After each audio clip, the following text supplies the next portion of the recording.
On behalf of the MBB Group, of course TV5, we extend to you again our warmest welcome, Vice. You have built an exceptional career with your exceptional talents. So on your own, you've built a distinctive brand, an audience that is not only nationwide, but that goes beyond the shores of the Philippines, which in a career that very few in your industry can match. This event completes the elevation of Vice Ganda to the title Queen of all networks. As Randall indicated, combining the capabilities of Slingshot, and we offer to you the many platforms across not only television, free to air, but also pay TV, and of course the streaming services of PLDT and Smart. So various platforms that we can build the scale and the reach that is beyond any of the TV networks. So we offer something with you, something that's bigger and better and different for Filipino media and entertainment. So this is a milestone event, as you indicated. So a partnership built beyond today, and let's hope we can build a new era for entertainment. Thank you again, Vice, for being part of the Kapatid family. Thank you. Ladies and gentlemen, Mr. Manny V. Pangilinan. And now, I'm sure hinihintay niyo to. Let's hear a few words from the one and the only Asia's unkaboggable, phenomenal box office superstar, and now, the queen of all networks, Meme Vice Ganda.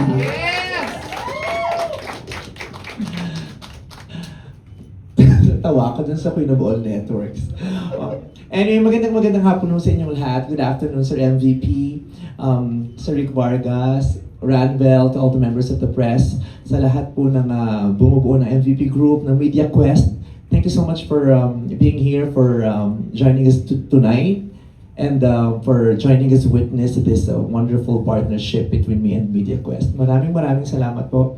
And I just want to say thank you very much po for your trust, for believing in me, for believing that I can offer something to your group.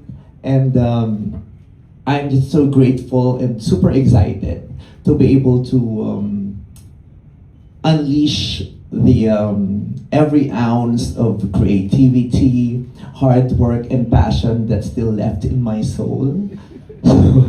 So sa ilang taon na rin akong araw-araw yung napapanood sa telebisyon, pero naniniwala pa rin naman ako na meron pa akong maibibigay, meron pa akong ibubuga, at natutuwa ako na sa mga karagdagang platapormang meron po kayo, mas magiging malaya ako at magkakaroon ng pribilehiyong makapagbigay pa ng magandang serbisyo sa mamamayang Pilipino sa pamamagitan ng kind of entertainment na ino-offer ko.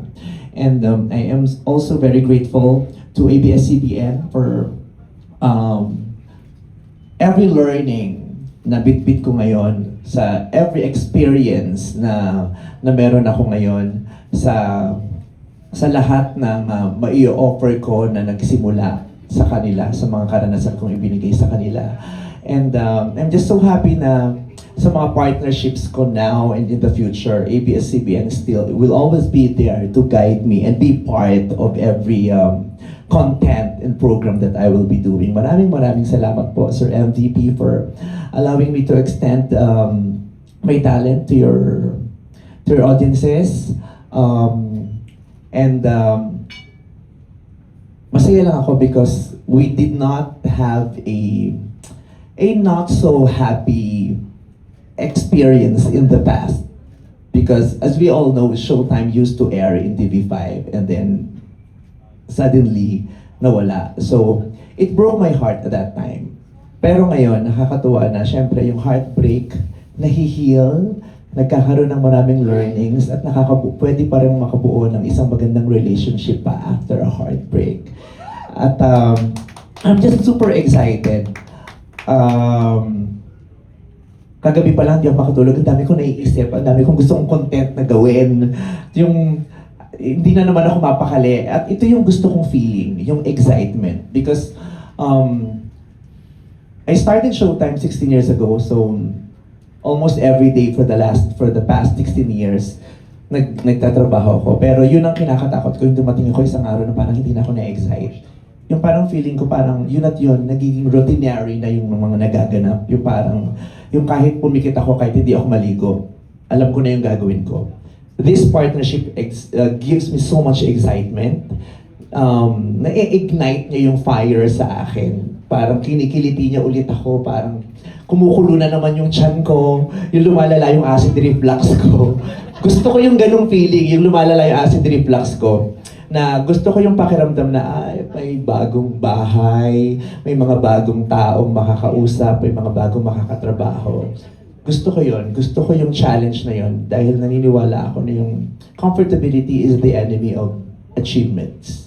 Diba? Is the enemy of excellence, yung comfortability. So gusto ko itong hindi ako masyadong komportable. At mas masusubo ko pa kung ano pa yung mga kaya kong ibigay. At maraming salamat po sa inyong tiwala at sa inyong tiyaga. Dahil hindi naman nangyari overnight itong partnership na to. So, thank you very much. And ayun lang. I hope I will be able to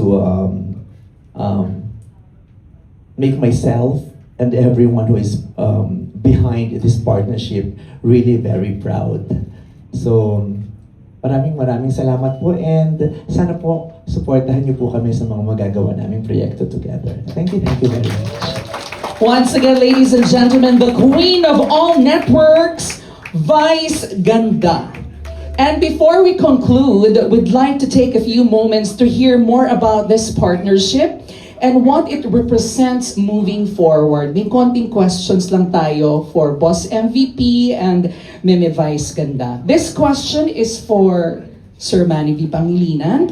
MediaQuest has built a strong presence across the Philippine media landscape.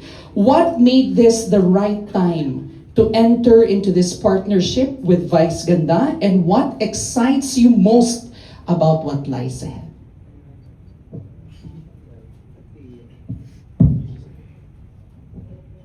Let me address the second part of that question.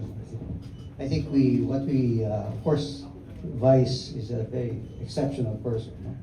Exceptional talent, and I'm sure we as well are all excited about what content you could bring to TV5. So the partnership, the combination of capabilities will certainly give a new dimension to not only to TV5 but cuts across the group, right? Because the various platforms of PLDT and Smart, which I think we need to brief you about so that you can generate more ideas. And of course, we bring together the partnership between the telco and Maya, the various platforms of Maya itself, in terms of merchant acquiring, the wallet, and the bank, which could be part of the overall ecosystem of media. And as I said, in terms of the why at this time, any time with Vice is the right time, isn't it? Very good.